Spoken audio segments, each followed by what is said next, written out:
Bonjour à toutes, bonjour à tous. Bienvenue dans cette conférence Van Gogh à Arles, présentée par Tatiana Mignot, notre conférencière intermède. J'espère que vous allez bien. Nous sommes nombreux aujourd'hui, on attend plus de 135 personnes, si mes calculs sont bons. Donc, avant de commencer, laissez-moi vous présenter Tatiana Mignot, que vous connaissez certainement. Tatiana est titulaire d'un master en art médiéval et d'une licence d'histoire obtenue à Paris 4 à la Sorbonne. Et puis, elle s'est ensuite orientée vers le domaine des musées. Elle a préparé le concours des conservateurs du patrimoine qui lui a permis de se spécialiser dans l'art du XVe siècle et du 18e siècle. Merci beaucoup. Bonjour, bonjour. Et d'ailleurs, Tatiana, vous pouvez la retrouver dans ses prochains voyages que je vais vous présenter juste après la présentation de l'exposition événement qu'Intermède organise, Van Gogh à Londres, à la National Gallery. Donc en 2024, c'est Van Gogh qui sera mis à l'honneur lors de la grande exposition événement Van Gogh, poète et amant, pour fêter le bicentenaire de la National Gallery à Londres. Et à cet effet, pas de souci Madame Grosch, à cet effet, nous organisons plusieurs départs, le 20 septembre au 22 septembre, 3 jours de nuit avec Jean-François Martine, 25 octobre au 27 octobre, 3 jours de nuit, toujours Jean-François Martine, le 2 novembre au 11 novembre 2024 avec Laurent Abri, le 22 novembre au 24 novembre avec Jean-François Martine, le 6 décembre au 8 décembre avec Aline Geissens, le 13 décembre au 15 décembre avec Claire Hinault, et encore une autre date avec Claire Hinault, ce sera le 3 janvier et le 5 janvier. Donc vous voyez, on propose vraiment plusieurs dates pour cette exposition événement. Donc si vous êtes intéressé, n'hésitez pas à vous rendre sur le site web www.internet.com. Et donc voici les voyages. Si vous voulez retrouver Tatiana Mignot cette année, elle partira à Venise avec un opéra à la Fenice du 13 septembre au 15 septembre 2024. Ensuite, vous la retrouverez lors du voyage Trésor de Naples et de la Campanie, le 26 septembre au 3 octobre. En famille également de Florence à Milan sur les traces de Léonard de Vinci du 21 octobre au 27 octobre. Londres, à l'occasion donc des grandes expositions, le 18 janvier 2025 au 20 janvier 2025. L'Islande en famille, le 12 août 2025 au 17 août 2025. Et Naples et Pompéi en famille encore, du 20 octobre 2025 au 24 octobre 2025. Merci pour votre écoute et pour votre attention. Je vous souhaite une excellente conférence. Au revoir. Merci beaucoup Célie. Eh bien bonjour à tous et à toutes. Moi aussi je suis ravie vraiment de vous retrouver pour cette nouvelle conférence avec le très très beau sujet que j'ai aujourd'hui, puisque nous allons donc évoquer la figure de Van Gogh. Donc, comme Célie vous l'a déjà un petit peu montré, j'ai un parcours qui est un petit peu éclectique. J'ai choisi de ne pas choisir, ce qui m'amène à passer de la Renaissance italienne aux peintres du XVIIIe siècle, en passant donc par Van Gogh. Alors, vous savez, Van Gogh, je pense, qu'il fait partie de ce panthéon des artistes célébrissimes qui, quel que soit l'aspect qu'on choisit pour les aborder, ameutent les foules et fascinent tout le monde. C'est vrai que s'il y a quand même un destin qui nous touche particulièrement dans l'histoire de la peinture, c'est celui de Vincent van Gogh. Et c'est sans doute pas un hasard, si dans notre société qui est aujourd'hui très tournée sur l'épanouissement personnel, on étudie beaucoup ses propres réactions, comment réussir sa vie, et bien Van Gogh soit particulièrement prisé du public et aussi des musées, puisqu'il suffit de voir le nombre d'expositions qui lui sont consacrées, le nombre d'ouvrages aussi qui se concentrent sur cette figure-là. Orsay vient d'achever sa propre exposition Van Gogh à Auvers-sur-Oise qui part à Amsterdam, et Londres va donc ouvrir la sienne au mois de septembre. Une exposition qui se focalise sur les dernières années de la vie de Van Gogh entre Arles et Saint-Rémy de Provence. Ils mettent de côté Auvers-sur-Oise, parce que justement, Orsay et le Rijksmuseum, la Fondation Van Gogh, vont largement les exploiter. Alors, la National Gallery de Londres a choisi un axe de présentation de la personnalité de Van Gogh, qui est alors pas complètement inédit, mais qui est peut-être un petit peu moins connu par le grand public. C'est celui de l'écrit. Hein, c'est celui des lettres, des livres qu'il a aimés, dont il s'est inspiré et dont on retrouve les échos dans son œuvre. Alors, je ne vais pas vous mentir, nous sommes là tout début juin. Je n'ai quasiment aucun élément de la part de la National Gallery pour vous en dire plus sur cette exposition. C'est un événement, vous vous en doutez bien, une exposition Vincent Van Gogh, hein, donc il y a une certaine confidentialité. Le dossier de presse, par exemple, n'a même pas été publié. Généralement, on l'a bien 2 mois avant. Là, je pense qu'on l'aura peut-être tout début août, si ce n'est pas tout début septembre. Bon, on sait quand même à peu près quelles œuvres vont être présentes dans l'exposition, et donc une part belle est réservée à la période arlésienne. Et je ne vous cache pas qu'en tant que fille d'Aix-en-Provence, eh bien, c'est nécessairement un moment de la vie de Vincent Van Gogh qui m'a particulièrement intéressée. Donc, j'ai beaucoup travaillé sur la période arlésienne, et je vais pouvoir aujourd'hui vous donner les éléments qui vous permettront, quand vous serez dans les salles d'exposition à Londres, eh bien, de vous concentrer sur le propos même de l'exposition, puisque vous aurez compris tout l'arrière-plan artistique. Je vais quand même avoir l'occasion d'évoquer ses relations avec la littérature en filigrane, mais l'exposition le développera bien évidemment de manière beaucoup plus ample. Alors, cette période arlésienne de Vincent Van Gogh, elle est très célèbre dans l'histoire de l'art, parce qu'on considère que pendant les 15 mois que Vincent a passé à Arles, 444 jours pour être précise, Vincent Van Gogh a peint certains de ses plus grands chefs-d'œuvre, certains de ses plus beaux tableaux.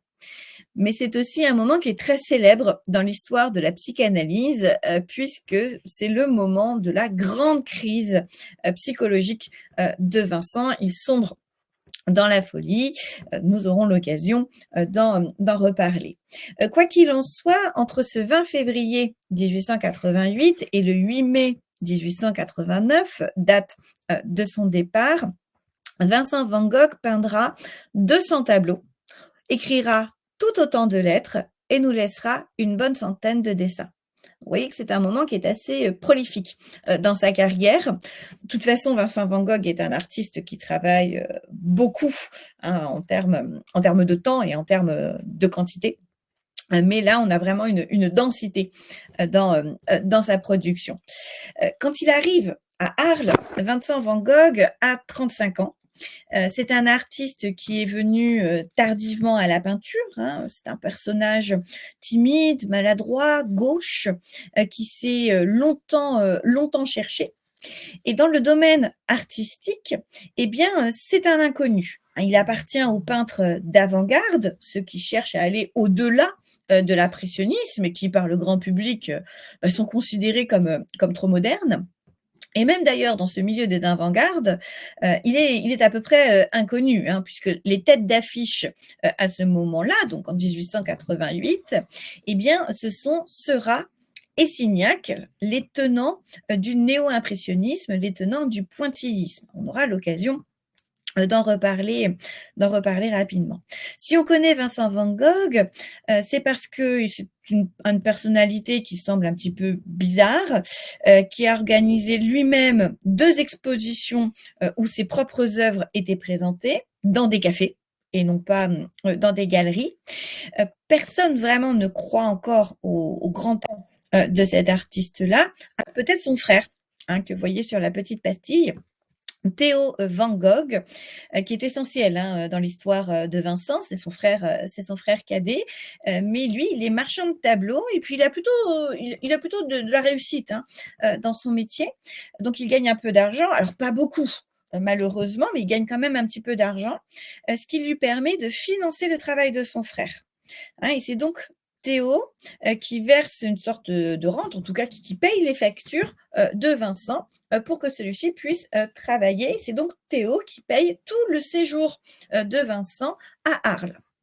Alors, si Vincent Van Gogh a décidé de partir dans le sud, eh bien, c'est pour plusieurs raisons. La première, c'est qu'il en a marre de Paris. Vincent van Gogh a beau être néerlandais, il n'aime pas le froid, que voulez-vous, hein, il aime la chaleur, il aime le soleil, il est convaincu qu'un climat plus clément l'aidera à se sentir mieux. En plus, l'agitation parisienne le fatigue nerveusement, donc il semble qu'il faut qu'il quitte la capitale. Mais pour aller où? Eh bien pour aller vers la chaleur et donc vers le sud. Il y a une autre raison, c'est que d'autres artistes se sont dirigés vers des climats plus chaleureux. Pensez à Monet, par exemple, à Bordighera, ou alors pensez à Gauguin en Martinique. L'idée d'aller chercher une lumière chaude, hein, d'aller chercher des endroits, des zones géographiques très lumineuses, eh bien pour les artistes, c'est essayer de retrouver la vérité de la lumière, la vérité de la couleur. Vincent van Gogh a lu un livre, Madame Chrysanthème, de Pierre Loti, qui l'a fasciné. Il est fasciné, obsédé par le Japon. Il ne mettra jamais les pieds au Japon, mais il veut retrouver la lumière japonaise. Et dans son esprit, le seul endroit qui lui soit accessible, où on puisse trouver une lumière japonaise, eh bien, c'est dans le sud de la France. S'il part dans le sud de la France, c'est pour retrouver le Japon, c'est pour retrouver la vérité de la couleur et de la lumière. Mais il n'a pas choisi au départ de partir à Arles. Pour être tout à fait honnête avec vous, nous ne savons pas vraiment pourquoi il a choisi Arles. La Provence, ça semble être justement lié à ses lectures. Nous savons que Vincent van Gogh aimait beaucoup les livres d'Alphonse Daudet, Tartarin de Tarascon. Hein, il va chercher Tartarin de Tarascon lorsqu'il est à Arles. Hein, c'est ce qu'il a écrit à Théo, qui ne s'étonnerait pas de voir Tartarin arriver dans ces contrées-là. Il lit aussi beaucoup les romans de Zola. Et vous savez sans doute que Zola est d'Aix. Donc, il y a cette idée pour lui que voilà, le Sud, et la Provence plus particulièrement, est une sorte de vivier propice. En plus de cela, il a certainement lu d'autres romans où on vante la beauté des Arlésiennes. Un de ses compatriotes a écrit un ouvrage, Max Arvellan, avec un chapitre qui est dédié justement à ces belles Arlésiennes. Donc, c'est peut-être ça qui l'a mené à s'arrêter à Arles. Théo nous dit que ce n'était pas sa destination de départ, ce n'était qu'une étape. Il devait se rendre jusqu'à Marseille pour retrouver la contrée du peintre Monticelli, qu'il admirait beaucoup. Mais visiblement, Van Gogh, lorsqu'il arrive à Arles, est séduit par la ville et décide de s'y arrêter. Donc il s'installe tout d'abord près de la gare, dans le restaurant que vous voyez ici sur l'image, le restaurant Carrel, mais il trouve que la chambre et la nourriture sont un petit peu chères. Et n'oublions pas que Vincent est entièrement financé par Théo. Et ça le gêne beaucoup. Parce que pour Vincent, un frère aîné doit aider son frère cadet et ça ne devrait pas être l'inverse. Donc, il est très complexé à l'idée de dépenser plus que nécessaire l'argent de son frère. Donc, il déménage assez rapidement, il s'installe au café des époux Ginoux, je vous présenterai Madame Ginoux tout à l'heure, et il repère une maison aux 2 places Lamartine qu'il loue, il signe le bail le 1er mai, c'est la fameuse Maison Jaune où il s'installera. Alors, si vous allez à Arles aujourd'hui, vous le voyez sur la photo, cette Maison Jaune, elle n'existe plus. Elle ne ressemble plus du tout à ce que Vincent a connu, puisque malheureusement, elle a été bombardée en 1944. En fait, il ne reste que les fondations. Mais c'est la maison que vous pouvez voir là, à l'angle, avec les volets verts et la porte verte. Il y a 2 pièces au rez-de-chaussée, une cuisine et un atelier. Vincent, il fait d'ailleurs installer l'éclairage au gaz, ce qui lui permettra de peindre des portraits, donc de peindre à l'intérieur, mais aussi de travailler le soir. Parce qu'il est venu pour travailler. Il n'est pas venu pour dépenser l'argent de son frère pour rien. Il est vraiment venu pour produire des œuvres en grand nombre et des œuvres qu'il espère que Théo pourra vendre. À l'étage se trouvent 2 pièces, 2 chambres la sienne, que nous connaissons fort bien, puisqu'il l'a représentée à plusieurs reprises. Alors ça, c'est un jour épuisé par le travail des journées précédentes. Il reste à la maison au lieu d'aller dehors, au lieu d'aller travailler sur le motif, et il peint ses meubles. Quand on regarde un tableau de Vincent van Gogh, il faut toujours faire très attention, parce que nous connaissons la suite de l'histoire. Nous savons que cet homme va sombrer dans la folie. Nous savons qu'il y aura une crise très très grave et nous savons aussi qu'il finira par se suicider. Donc on a tendance à interpréter les tableaux avec cette perspective-là. Ce sont les œuvres d'un homme qui va sombrer dans l'infolie. Ce qui expliquerait que tout là soit un petit peu de guingois, tout semble désordonné, un petit peu comme son état d'esprit. C'est complètement faux. Quand Vincent van Gogh arrive à Arles, il se sent très très bien. Les premières semaines, les premiers mois où il est à Arles, il va très très bien et il travaille beaucoup. Ici, si tout est de guingois, c'est parce qu'en fait la pièce n'a pas un seul angle droit. Toutes les murs sont de travers, en diagonale comme ça, et en plus ils sont penchés. Donc forcément, le mobilier tient pas bien à l'intérieur. Par contre, ce qui est touchant, c'est que les meubles que vous voyez ici, ce sont les meubles que Vincent van Gogh a lui-même choisis. Vous voyez que c'est un mobilier qui est très très simple, c'est un mobilier de paysan. Et d'ailleurs, Vincent le disait, il veut travailler comme un bonze japonais. On y reviendra, mais il a vraiment cette idée d'une sorte de monastère de la peinture où il se concentrerait dans son travail. Et pour lui, un intérieur simple, et pas du tout comme ceux des grands peintres à la mode, qui accumulent des bibelots dans tous les sens. Eh bien, cela permet d'avoir une âme paisible, d'avoir un esprit serein et donc de mieux travailler. L'autre chambre, c'est la chambre d'amis. C'est la chambre où logera Gauguin. Et Vincent, qui a cette idée de constituer une communauté d'artistes, décore cette chambre. Il veut habiller les murs de la chambre d'amis pour lui donner de la couleur, de la lumière et ainsi contrer l'hiver. Et c'est donc pour cette chambre qu'il réalise les fameux tournesols. Alors ces tournesols, ils sont célébrissimes du fait évidemment de l'or jaune, mais aussi du travail de la pâte qu'opère Vincent. Vincent, alors vous savez, en soi bien dessiné, même si c'est un dessin qui n'est pas du tout académique, mais il avait un coup de crayon très très spontané, très expressif. Vincent van Gogh, quand il fait de la peinture, c'est un peintre qui travaille la matière pour elle-même, c'est-à-dire dans son épaisseur. Et il va jouer avec les reliefs, avec les effets de coulure. Vous savez, quand on applique la pinceau, si on retire le pinceau d'une certaine manière, ça va créer comme un petit pic. Ceux qui ont essayé de peindre des murs, par exemple, je suis certaine que vous voyez très bien de quoi je parle, parce qu'on n'arrive pas bien à avoir quelque chose de bien lisse. Eh bien, Vincent van Gogh va justement jouer là-dessus pour vous transmettre la sensation du cœur du tournesol séché, un petit peu, vous voyez, avec ses graines, des pétales un petit peu fanés. Le jaune, chez Van Gogh, c'est une couleur qu'il affectionne particulièrement et c'est une couleur qu'il utilise beaucoup quand il va bien. Parce que justement, le jaune, c'est l'idée de la chaleur et pour lui, ça symbolise la gratitude, notamment la gratitude envers son frère, qui le place dans des conditions de travail tout à fait idéales, puisque Théo lui dit clairement « Ne te préoccupe pas des contingences matérielles, c'est moi qui les gère, toi, travaille.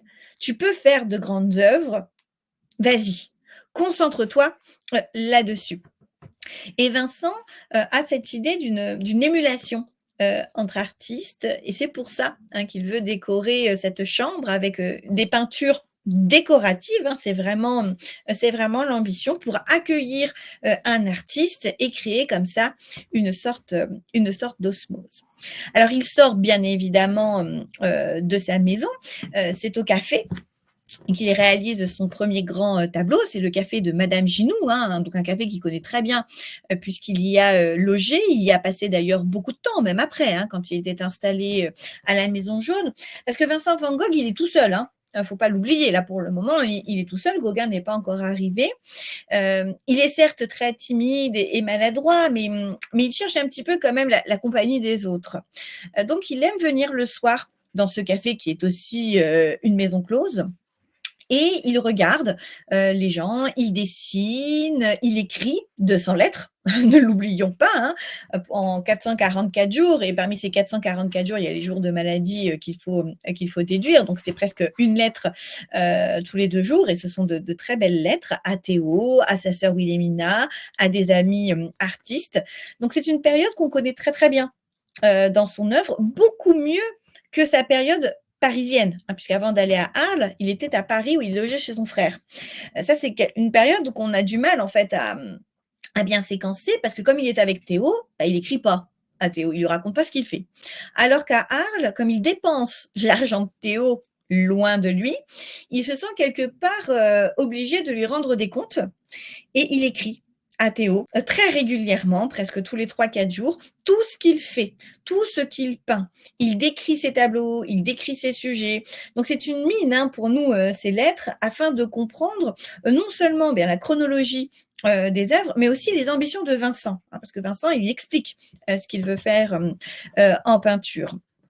Il lit aussi beaucoup. Hein, il lit énormément Émile Zola, qu'il admire beaucoup. Et d'ailleurs, hein, Émile Zola, il est très important en rapport avec la peinture de Vincent. Donc, je pense que la National Gallery développera beaucoup ce point-là, puisque Émile Zola, dans ses romans, montre les passions humaines, hein, mais dans leur contexte, dans leur environnement. Et bien, avec ce tableau, c'est ce que voulait faire Vincent, hein, c'est ce qu'il a écrit. Il voulait exprimer l'humanité la plus triviale, la plus cruelle. Parce que pour lui, un café, c'est un lieu où on peut se détruire, devenir fou ou commettre un crime. C'est une citation. Donc pour ce faire, il va utiliser le jeu des contrastes hein, sur les théories des couleurs, ce qu'il a appris auprès de Seurat et de Signac. Signac d'ailleurs est un ami de Vincent. Donc vous pouvez remarquer ici qu'il fait vibrer la toile par ce contraste hein, qui est très très fort et qui entrechoque les couleurs entre le rouge et le vert pomme. Et vous remarquerez déjà hein, cette passion pour l'éclairage artificiel. Regardez l'aura autour des lampes, donc jaune. Mais dans ce jaune, il va évidemment mêler des touches de rouge, puisqu'on a le mur qui est derrière, mais aussi des petits points verts. Hein, évidemment, c'est pour entrechoquer les couleurs, les faire vibrer, les rehausser et dynamiser l'ensemble de cette toile. Lorsqu'il est à Arles, Vincent a une obsession, c'est peindre de nuit. Il va nous laisser un de ses plus beaux chefs-d'œuvre, c'est la fameuse Nuit étoilée du musée d'Orsay. Alors, s'il y a au café à l'intérieur, hein, vous voyez comment il exaltait une lumière intérieure, ici, il se prête au jeu de la nuit. Vincent peint sur le motif. Et ça, c'est très différent de la pratique habituelle. Hein, et il le dit, d'ailleurs, il l'écrit à sa sœur au sujet d'un autre tableau qu'il a peint de nuit. Autrefois, on dessinait et peignait le tableau le jour d'après le dessin. Mais moi, je m'en trouve bien de peindre la chose immédiatement. On sait que Vincent van Gogh utilisait un chapeau, notamment avec des bougies, hein, pour pouvoir voir son chevalet. Donc déjà qu'il paraissait un peu bizarre, le garçon, là, ça devait effectivement lui donner un petit peu l'aspect du fou du village, mais quoi qu'il en soit, eh bien, ça va nous donner de vrais chefs-d'œuvre. Alors, quelle est l'ambition de Van Gogh? Eh bien, voilà ce qu'il dit à sa sœur, et c'est un très beau morceau de littérature au sujet d'un très beau morceau de peinture. Je veux maintenant absolument peindre un ciel étoilé. Souvent, il me semble que la nuit est encore plus richement colorée que le jour, colorée des violets, des bleus et des verts les plus intenses. Lorsque tu y feras attention, tu verras que de certaines étoiles sont citronnées, d'autres ont des feux roses, verts, bleus, myosotis. Et sans insister davantage, il est évident que pour peindre un ciel étoilé, il ne suffise point du tout de mettre des points blancs sur du noir bleu. Pour Vincent van Gogh, la nuit, c'est la couleur. Hein, la nuit, tous les chats sont gris. Eh bien non. Pour Vincent van Gogh, la nuit, tous les chats sont colorés. Pour lui, la nuit est synonyme de couleur. Et je pense que vous le voyez très bien dans ce très beau tableau qui a été peint sur les bords du Rhône. Il a choisi un point de vue légèrement surélevé de façon à pouvoir observer aussi bien l'eau et le reflet de l'éclairage artificiel hein, que vous voyez ici, les lampadaires sur l'eau, que les étoiles. Et on sent bien d'ailleurs que ce n'est pas le même type d'éclairage, hein. Les étoiles, vous voyez que les traits des coups de pinceau partent dans différentes directions, alors que l'éclairage artificiel suit le mouvement de l'eau avec ces petits bâtonnets à l'horizontale. Ce sont des couleurs plus jaunes avec une très légère pointe de orangé, alors que les étoiles dans le ciel, on a bien évidemment du jaune, mais on a aussi du vert. Hein, c'est ce qu'il dit, hein, des verts, du citron, etc. pour faire les étoiles. C'est une composition très posée, très traditionnelle en soi dans sa mise en page, avec le recul que nous avons hein, par rapport à la rive de l'autre côté. On aperçoit les toitures, on comprend bien qu'on est en train de voir la ligne de toit d'une ville. C'est une composition qui nous montre justement un Vincent Van Gogh qui n'est pas du tout aux prises avec la folie et qui, au contraire, hein, a mis au point son style, ce qu'il a expérimenté, notamment par ses autoportraits à Paris. Là, cette fois-ci, ça y est, il est en pleine possession de ses moyens plastiques et il nous propose une vision très vibrante, mais apaisée d'un sujet nocturne. Notre Vincent travaille beaucoup d'arrache-pied. D'ailleurs, parfois Théo lui dit doucement, doucement, prends ton temps quand même, ne t'épuise pas. C'était un grand marcheur, donc il allait aussi chercher ses sujets dans la campagne. Et cette fois-ci, il travaille 2 jours hein, de manière impressionniste avec son chevalet directement devant le motif. C'est un tableau que Vincent aimait beaucoup. Il espérait le vendre. Celui-là, il sentait qu'il y avait quelque chose dans celui-ci. Il applique la peinture de manière très épaisse, hein, c'est vraiment de la pâte très généreuse, mais avec des coups de pinceau dans des directions très différentes, très désordonnées. On sent, dira Gauguin, qu'il tartouille, qu'il tripote la matière. C'est un champ laboureux. Il veut retourner la peinture, tout comme la terre a été malmenée. Et vous regarderez hein, la grande variété des coups de pinceau qui donnent justement cette sensation du chaos dans la terre. Hein. On sent que c'est une terre qui est bouleversée. On voit bien que l'artiste joue avec la matière exactement comme le paysan retourne la terre, retourne la matière pour donner naissance à quelque chose d'autre. Il voulait montrer hein, ce tableau à Théo. Il lui envoie d'ailleurs régulièrement. Il envoie les tableaux. C'est aussi pour ça qu'on les connaît bien, puisqu'ils sont restés dans l'appartement de Théo. Et donc, on a les descriptions. C'est un tableau qu'il espère vraiment vendre. Donc, vous voyez que c'est un artiste qui est très, très ambitieux, hein, celui qui s'est installé à Arles et qui dépasse la simple représentation d'un paysage, notamment avec le semeur. Donc ça, c'est une pure merveille. Celui-ci. Vincent admirait énormément Jean-François Millet. Avant de se dédier à la peinture, Vincent Van Gogh avait notamment voulu être pasteur.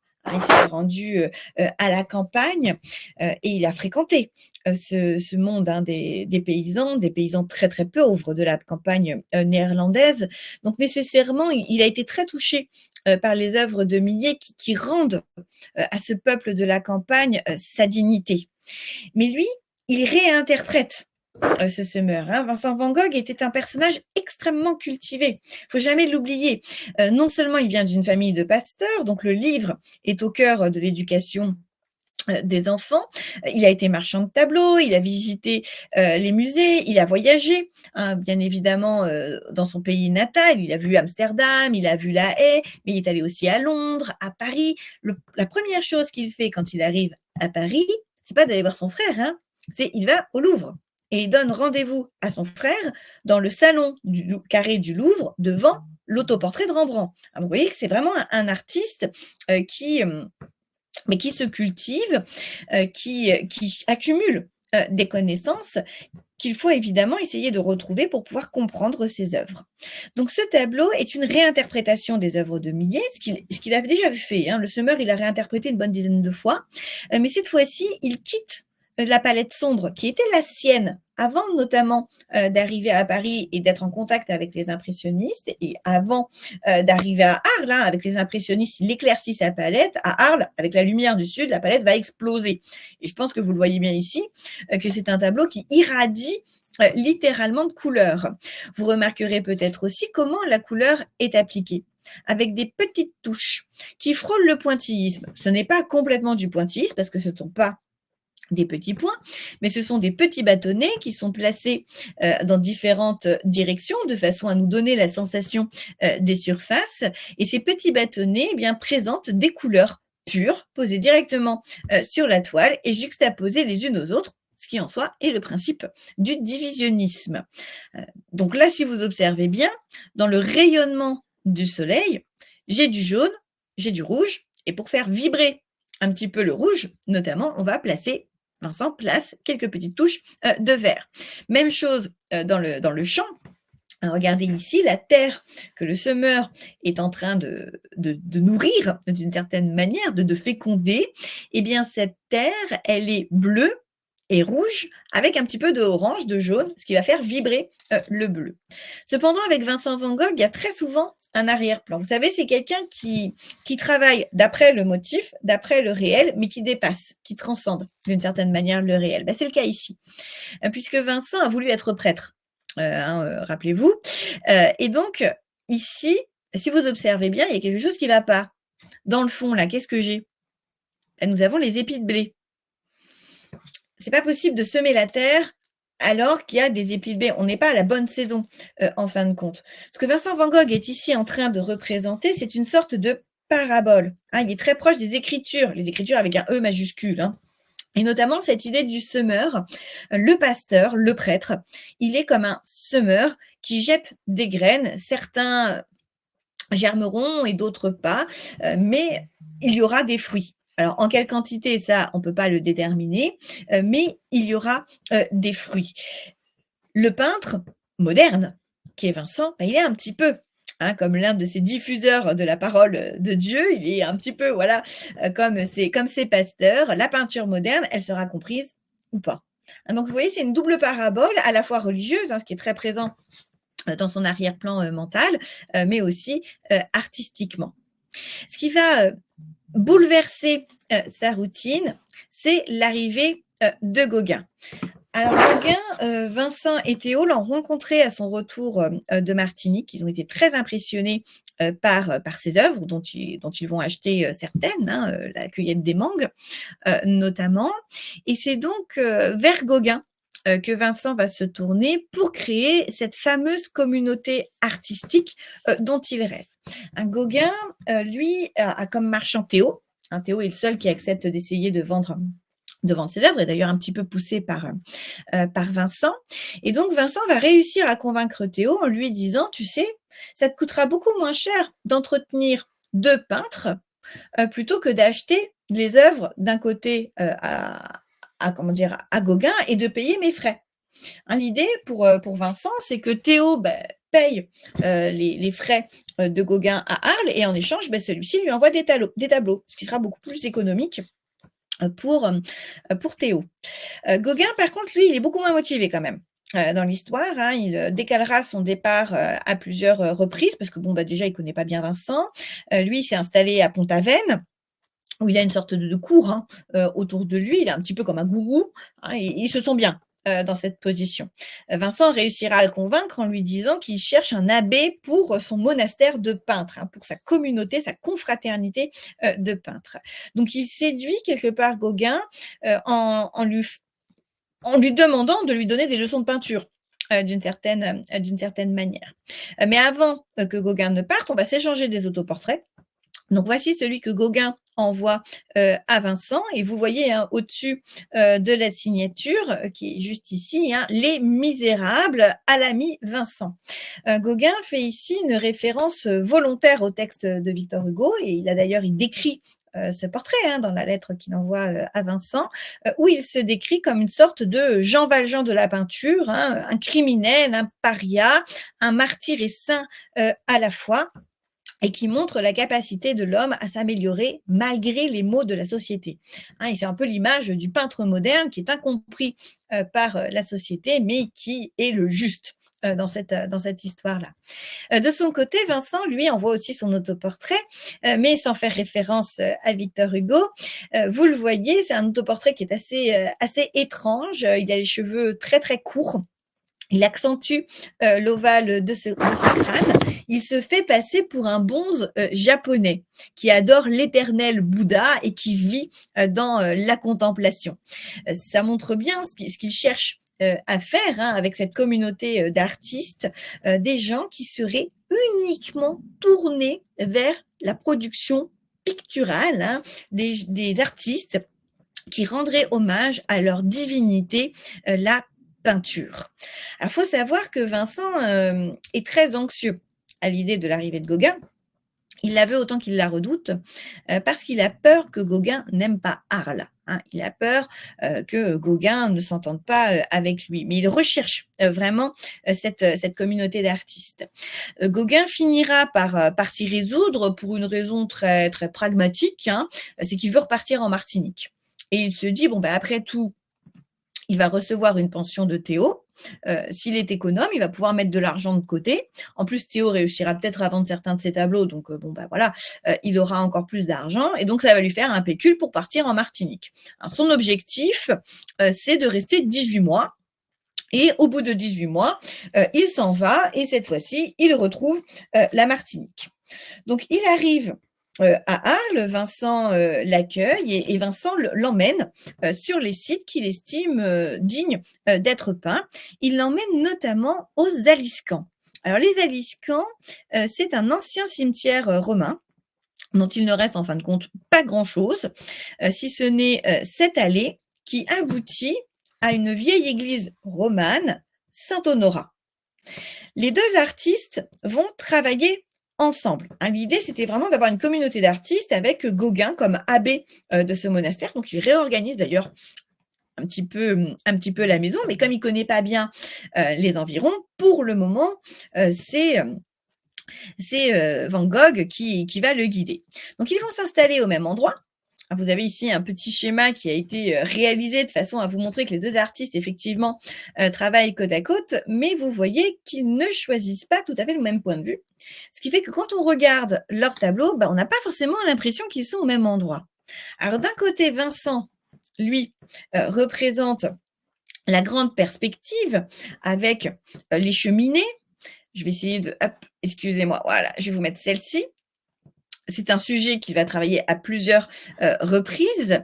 Vous le voyez tout d'abord, suivant peut-être les conseils de Gauguin, il se concentre vraiment sur l'allée, les rangées d'arbres, les sarcophages, puis il va décaler son point de vue de façon à laisser apercevoir l'église et de l'autre côté, l'église de la modernité avec les usines. Si je vous remets les deux œuvres de nos artistes côte à côte.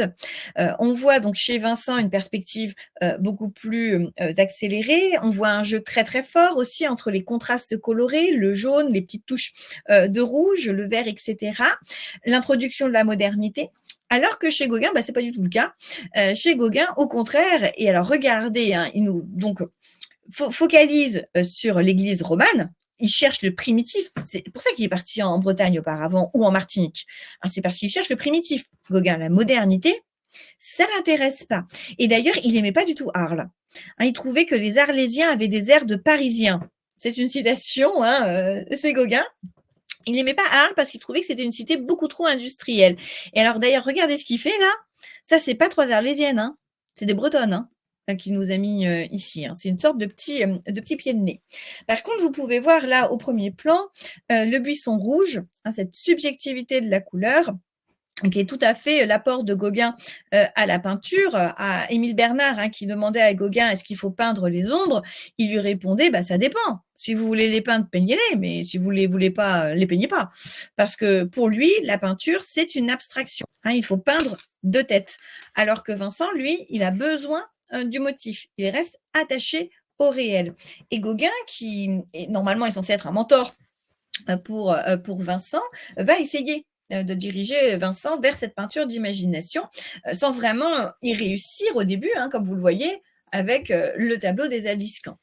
Il va finir par obtenir gain de cause, si j'ose dire, puisque le mauvais temps s'abat à Arles, donc il faut rester coincé à l'intérieur. Et là, Vincent produit des œuvres qui sont plus dans l'esprit de Gauguin, avec, vous voyez, ces cadrages très, très dynamiques, un usage de la couleur très subjectif, avec les arbres bleus, par exemple, ici. Il y a aussi un caractère très japonisant quand même, hein, dans ces images-là. Mais ce qui est intéressant, c'est que si Vincent allège sa matière, parce que Gauguin, lui, il détestait la pâte, hein, il disait à Vincent, mais rince-moi ça, il y a trop de matière là-dessus. Ben, Vincent continue à travailler les couleurs complémentaires, hein, selon les théories du divisionisme. Regardez, il y a toujours le vert avec le rouge, le bleu à côté du orange. Ce que Gauguin, lui, ne fait pas du tout. Il s'était brouillé avec Signac et Seurat. Il disait que ces gens-là sentaient le moisi. C'est une citation, à nouveau. Donc, ça vous montre bien qu'ils travaillent ensemble, mais il y a quand même une série de désaccords. Cependant, Gauguin va donner quelque chose de fort à Vincent, c'est l'accès au modèle. Parce que Vincent, c'est une personnalité un petit peu bizarre, donc il fait peur. Les gens n'ont pas forcément envie de se retrouver seul à seul avec lui. Alors que Gauguin, c'est une personnalité un peu charismatique. Et donc, lui, il attire facilement des modèles. Il réussit à convaincre Madame Ginoux de poser pour lui.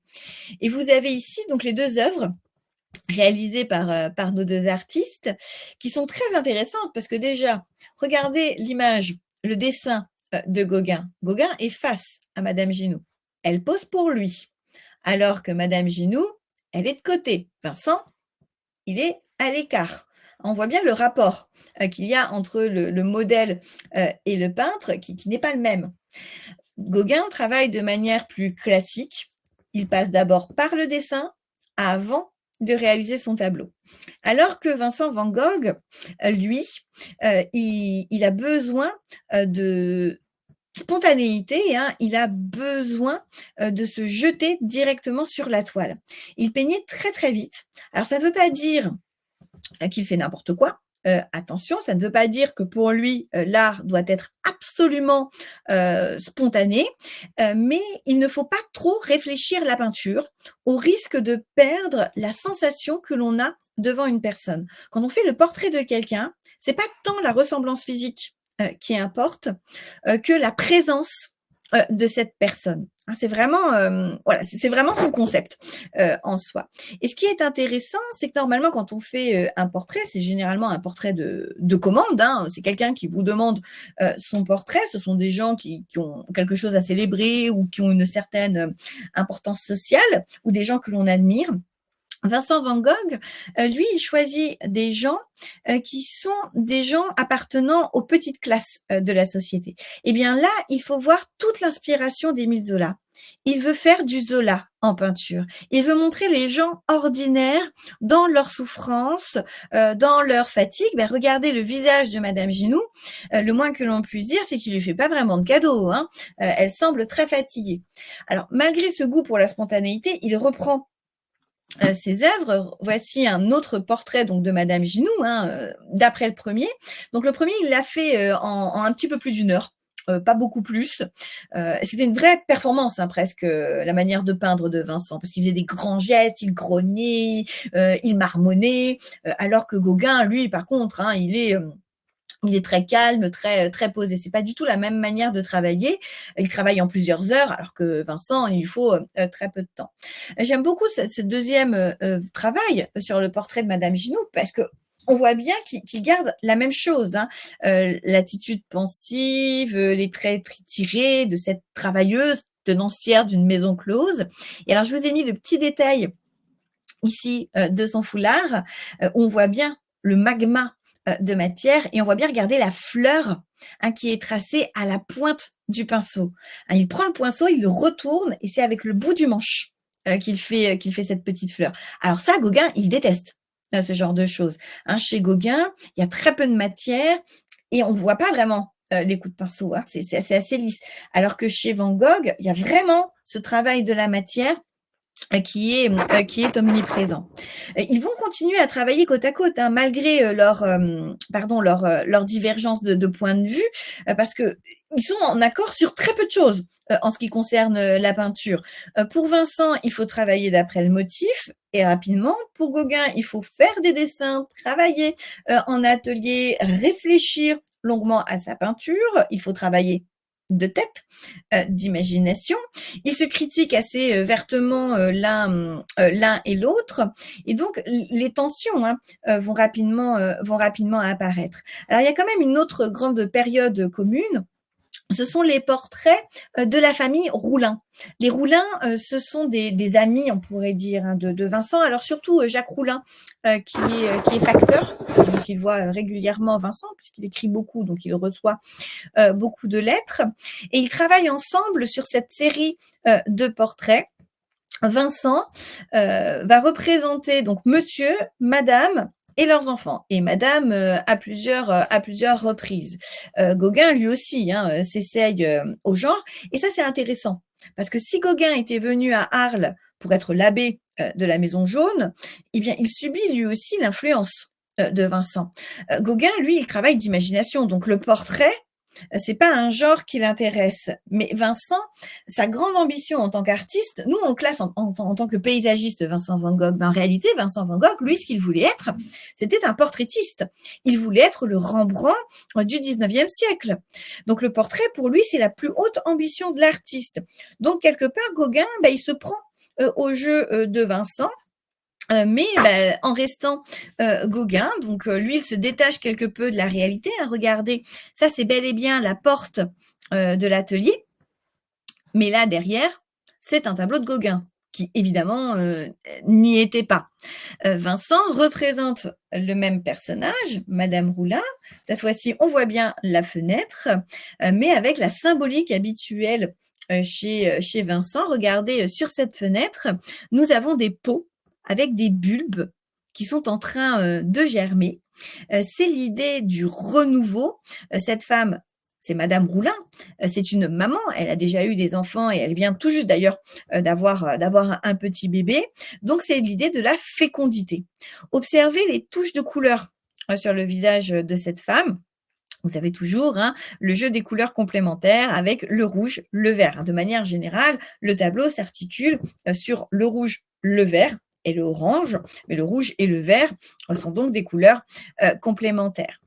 Pourquoi est-ce que Vincent a voulu représenter toute la famille comme ça? Mais parce qu'à nouveau, il veut faire du Zola. Il veut faire du Zola en peinture. Zola, qu'est-ce qu'il fait? Les Rougon-Macquart, c'est en fait une grande fresque familiale. C'est nous montrer comment l'environnement, comment le milieu influe sur le destin des personnes. Et bien lui, de la même manière, il veut peindre les portraits d'une dynastie de travailleurs.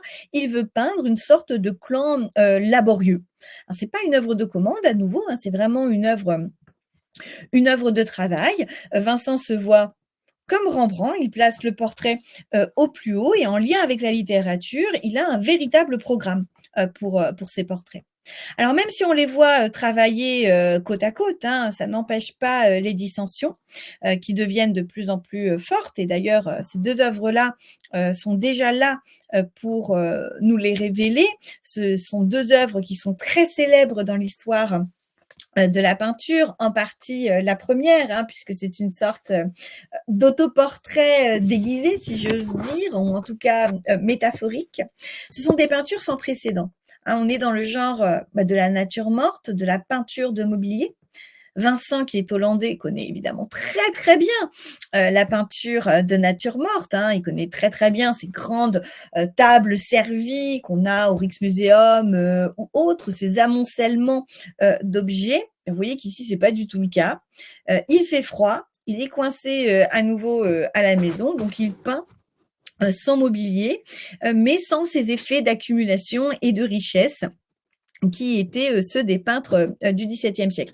Il se place quand même en référence à ces artistes, mais quelque part, obéissant aux voix des différents critiques, à chaque époque son art, il crée la nature morte du travailleur. Lui est un ouvrier de la peinture, la nature morte du 19e siècle.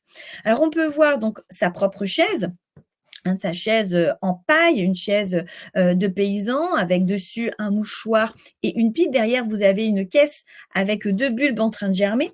Donc, c'est cette idée de la fécondité, mais de la fécondité artistique. Et rappelez-vous que pour Vincent, il faut un univers sobre, ordonné, pour trouver le calme et donc un environnement propice à la peinture, tandis que de l'autre côté, c'est le fauteuil de Gauguin, un fauteuil plus riche en noyer. Alors c'est Vincent qui l'a acheté pour Gauguin, hein, mais vous voyez qu'il voulait mettre son invité à l'aise. Et sur ce fauteuil est placée une bougie et des livres. La couverture jaune, d'ailleurs, de ces livres, eh bien, nous permet de savoir qu'il s'agit de romans modernes, donc Alphonse Daudet, Émile Zola, etc., etc. Pourquoi est-ce que Vincent peint une chaise et un fauteuil vide? Eh bien, il y a sans doute une référence qui est à la fois une référence artistique et littéraire. Charles Dickens vient de mourir. Van Gogh, enfin vient de mourir, ça fait quelques temps, hein, il n'est pas mort, si vous voulez, dans les jours précédents, mais ça fait quelques mois, quelques années qu'il est mort. Mais en tout cas, Vincent Van Gogh aimait beaucoup Dickens. Il a vécu à Londres, il a lu quasiment tous les romans de Dickens, donc il connaît très très bien la littérature de Dickens. Et au moment de la mort du grand auteur, eh bien, on a publié une gravure de son cabinet d'écriture. On voit sa table avec son encrier et on voit le fauteuil vide de Dickens. Nous savons que Vincent Van Gogh possédait cette lithographie. Le fauteuil vide de Dickens, c'est le symbole de la mort de l'auteur. Parce qu'un fauteuil, une chaise, c'est fait pour s'asseoir. C'est utilisé par les gens. Le fauteuil d'un auteur, c'est là où il passe en soi le plus de temps. Donc si le fauteuil est vide, c'est que l'auteur n'est plus dedans. Un fauteuil vide, une chaise vide, c'est déjà l'absence qui est évoquée. Et ici, il ne sait pas encore que Gauguin va partir quand il peint ces deux tableaux. Alors, il retouchera la chaise après, mais en tout cas, il les a commencés bien avant. Mais vous voyez, le fauteuil vide de Gauguin, eh bien, c'est déjà l'idée de l'absence de Gauguin, de la fin de cette communauté d'artistes. Et pourquoi? Eh bien, parce qu'on comprend bien que ces deux personnalités-là, elles ne peuvent pas être plus opposées. Vous voyez, une chaise très simple pour Van Gogh, un motif en soi très simple. Regardez la lumière, c'est une lumière qui est une lumière naturelle, c'est une lumière de jour, donc c'est l'artiste qui travaille spontanément d'après le motif, alors que chez Gauguin, on a un éclairage artificiel, on a des romans, c'est celui qui travaille de tête, c'est celui qui travaille d'imagination. Donc ce sont deux tableaux qui vont évoquer deux conceptions très différentes de l'art, deux conceptions qui visiblement eh bien, ne peuvent pas se réconcilier, resteront opposées. Alors on ne sait pas vraiment quelle est l'origine de la grande crise que va connaître Van Gogh, mais les dissensions entre les deux artistes deviennent des tensions très très fortes. Disons-le, sans langue de bois, mais Vincent Van Gogh, il est bordélique. Il ne nettoie pas ses pinceaux, il laisse du bazar partout, il ne ferme même pas les tubes de peinture. Ça met Gauguin en rage. Le tube de couleur, ça coûte cher, donc pour lui, c'est du gaspillage. Il faut nettoyer ses pinceaux. Gauguin nettoyait très religieusement tous ses pinceaux. Gauguin, c'est un personnage plutôt posé, plutôt très très réfléchi. Vous voyez, c'était pas forcément un très grand causeur. Enfin, c'est quelqu'un qui est impressionné justement par son art du silence, alors que Vincent, il fait tout le temps du bruit. Il est assez insupportable. En fait, au quotidien. Donc, d'irritation en irritation, de désaccords francs aussi sur leur conception de l'art. Et puis, ce sont deux personnalités qui sont très engagées dans leur voie artistique. Donc, le compromis est très difficile. Quoi qu'il en soit, avec l'alcool, le surmenage, l'anxiété aussi de voir Gauguin partir. Van Gogh est terrifié à l'idée que Gauguin s'en aille, d'avoir fait capoter son rêve de communauté artistique. Eh bien, la crise va survenir. Il semblerait que le 22 décembre, la nuit du 22 au 23 décembre 1888, ait éclaté une dispute plus forte que les autres. Alors Gauguin nous le raconte, mais bon, Gauguin est pas très fiable. Il écrit plusieurs années après, puis évidemment, il va pas se donner le mauvais rôle. Bon, en tout cas, ils se disputent très très fort. Gauguin part. Vincent le poursuit avec un rasoir à la main. Gauguin nous dit qu'il a eu peur. Bon, est-ce vrai ou pas, ça, on n'en sait rien. En tout cas, Vincent le laisse partir, rentre à la maison, se tranche l'oreille. Alors, est-ce qu'il prend le rasoir à ce moment-là ou est-ce qu'il avait vraiment menacé Gauguin du rasoir? Ça, à vrai dire, on n'en sait rien. Bon, en tout cas, il se tranche l'oreille, va la donner à une prostituée avant de rentrer chez lui et de sombrer dans un sommeil comateux. Le 23 décembre au matin, Gauguin, qui est bien décidé à partir, il a écrit plusieurs fois à différents amis qu'il n'en pouvait plus avant, donc là c'est bon, il en a marre. Il s'en va, donc il vient pour prendre ses affaires et annoncer à Vincent qu'il part définitivement. Il voit la police devant la porte et du sang partout. On n'a pas encore trouvé Vincent et on est convaincu, la police est convaincue que Gauguin a tué Vincent. On sait qu'ils se disputaient régulièrement, on a entendu des cris la veille, il y a l'histoire donc de la prostituée qui s'est retrouvée avec une oreille coupée dans la main, enfin bref. On pense que Gauguin a tué Vincent. Et on finit par le retrouver endormi dans son lit et baignant dans son sang. Ce qui innocente complètement Gauguin. Théo est prévenu, il arrive tout de suite pour prendre soin de son frère qui est hospitalisé. Les deux artistes ne se reverront plus, ils continueront à s'écrire, mais ils ne se reverront plus. Vincent est donc hospitalisé puisqu'il a perdu beaucoup de sang, il s'est coupé donc l'oreille, il revient à la Maison Jaune et vous le voyez, il reprend le travail. Il réalise cet autoportrait qu'il envoie à Théo pour le rassurer sur son état. Donc vous le voyez, il a un manteau parce qu'on est en hiver, on est au mois de janvier, donc il a un manteau autour de lui. Il a cette coiffe qui est une coiffe de berger provençal qui permet donc un peu de dégager aussi l'oreille, ce qui est mieux avec son bandage. Et d'ailleurs, on voit qu'il a bien représenté le bandage. On voit bien la différence entre la gaze et le bandage en lui-même. Donc, c'est bien l'artiste blessé qui rentre de l'hôpital, mais qui a bel et bien l'intention de se remettre au travail. Regardez le chevalet derrière, on voit qu'il y a quelque chose qui est esquissé. Et vous avez une estampe japonaise. Voilà mon travail et voilà ce qui m'inspire. Il envoie ce tableau à Théo pour le rassurer.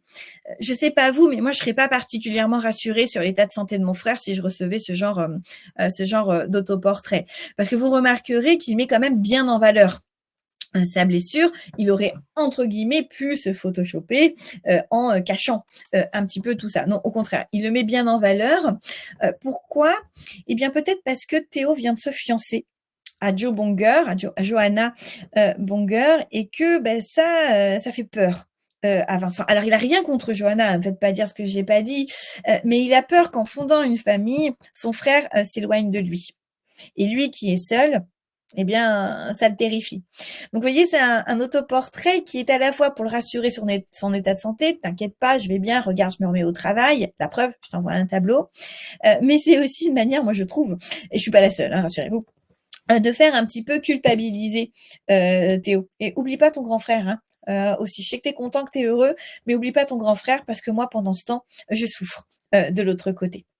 Si Vincent a été libéré par l'hôpital, il a peur de lui-même. Il a peur du retour de la crise. Paul Signac, qui se rend à Arles, lui, il va à Cassis pour travailler. La même idée, quelque part, Vincent a ouvert une voie aux artistes. Paul Signac vient le voir et lui dit écoute, je comprends bien que c'est un peu compliqué pour toi. Là, tu viens de vivre une déconvenue avec Gauguin, mais en même temps, bon, Gauguin, voilà, c'est un personnage, pour le dire poliment. Moi, je vais à Cassis pour peindre, pour trouver comme toi la vérité de la couleur, la vérité de la lumière. Est-ce que tu veux pas venir avec moi? Est-ce que tu veux pas qu'on tente tous les deux cette communauté artistique? Donc, vous voyez, on dit souvent que Vincent Van Gogh, il était tout seul. C'est pas tout à fait vrai. Vincent Van Gogh a été très estimé de la part de ses collègues artistes. Et d'ailleurs, on a beaucoup de lettres qui le montrent. Et curieusement, là, Vincent va refuser. Pourquoi? Eh bien, parce qu'il a peur de lui-même. Il sent qu'il n'est pas complètement guéri. Il n'a plus la force tout simplement de travailler avec quelqu'un, de travailler en communauté. Et peut-être que le fait que les habitants d'Arles, les habitants du quartier notamment, aient lancé une pétition avec pas moins de 30 signataires, vraiment des voisins proches de Van Gogh pour l'expulser d'Arles, eh bien, a joué dans sa décision de se faire interné volontairement à l'hôpital Saint-Paul de Mosole, donc qui était juste à côté de Saint-Rémy de Provence. Il aura d'autres crises nerveuses, mais vous maintenant, vous le savez, les œuvres que Vincent van Gogh a peint à Arles font partie des grands chefs-d'œuvre de l'histoire de la peinture, des grands chefs-d'œuvre de sa carrière. Quelque part, il ouvre un précédent, puisque donc j'ai signalé Signac, qui sera à Cassis, mais il y en aura d'autres. Il y aura Matisse, il y aura Picasso, etc., qui viendront chercher la lumière du Sud. Donc, il a été précurseur d'une certaine manière pour les fauves, les cubistes. Ces 15 mois ont été des mois très, très particuliers, mais très intenses pour Vincent. Et si l'histoire se finit mal, eh bien, elle nous laisse une très belle moisson de chefs-d'œuvre. Et l'exposition de Londres vous démontrera encore plus à quel point cette peinture est une peinture qui est aussi pensée avec un regard sur la littérature. Alors, si vous voulez vraiment devenir des spécialistes de la période arlésienne avant de vous rendre à Londres, qui, comme je vous le disais en introduction, regardera aussi la période de Saint-Rémy, mais qui est plus courte, ce sera essentiellement la période arlésienne. Voici un petit peu de littérature. Tout d'abord, une biographie plus générale de Vincent van Gogh qui a été rédigée par David Asio, qui est paru chez Folio Poche, donc très accessible. Ça se lit très très bien, il y a beaucoup d'extraits de lettres. Donc ça vous aidera bien à préparer l'exposition de Londres. Vous avez aussi, alors plus spécifiquement sur les créations, l'œuvre peinte de Vincent et de Gauguin à Arles, l'ouvrage de Martin Gayford, La Maison jaune, qui revient vraiment sur la peinture, sur l'interaction entre les deux artistes. Et enfin, si vous vous intéressez plutôt au caractère psychologique du personnage, voici l'ouvrage donc de Bernadette Murphy, L'oreille de Van Gogh, rapport d'enquête. Elle s'est intéressée vraiment à l'accident en lui-même. Qu'est-ce qui s'est passé exactement? Comment est-ce que Van Gogh s'est blessé? Alors évidemment, elle revient sur son installation à Arles, etc., etc. Elle nous rappelle bien que 150 psychiatres se sont penchés sur le cas Van Gogh, que 30 diagnostics différents ont été donnés, mais elle s'est vraiment intéressée aux questions physiques. Si vous voulez. Donc, elle revient notamment sur les autoportraits, etc., etc., les écrits qu'on a eus à la suite de l'accident, les rapports de médecins. Donc, c'est une enquête assez passionnante. Ça se lit très bien. Ce sera parfait sur un transat au bord de la mer. Vous passerez un très, très bon moment. En tout cas, j'espère que vous avez passé un bon moment en ma compagnie et surtout en celle de Vincent van Gogh, que je vous ai quelque peu ouvert l'appétit pour découvrir les merveilles de Londres. Et si vous avez des questions, je suis évidemment à votre disposition.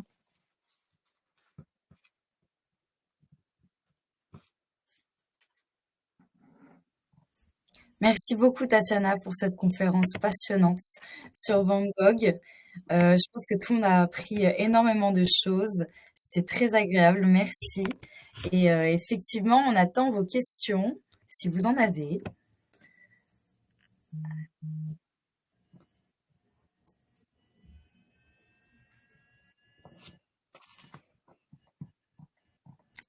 Bon, merci.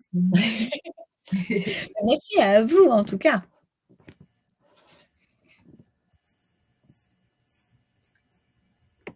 Attends un petit peu.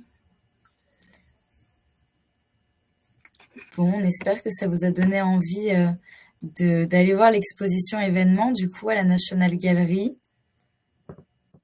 De toute façon, on est rarement déçus par une exposition sur Van Gogh. Ça se passe généralement bien. Bon, j'ai l'impression qu'il n'y a pas de questions. C'était très, très clair pour tout le monde. Je vous propose qu'on s'arrête là. Merci encore, Tatiana, pour cette conférence. Et je vous dis à très bientôt. À bientôt. Merci beaucoup. Au revoir.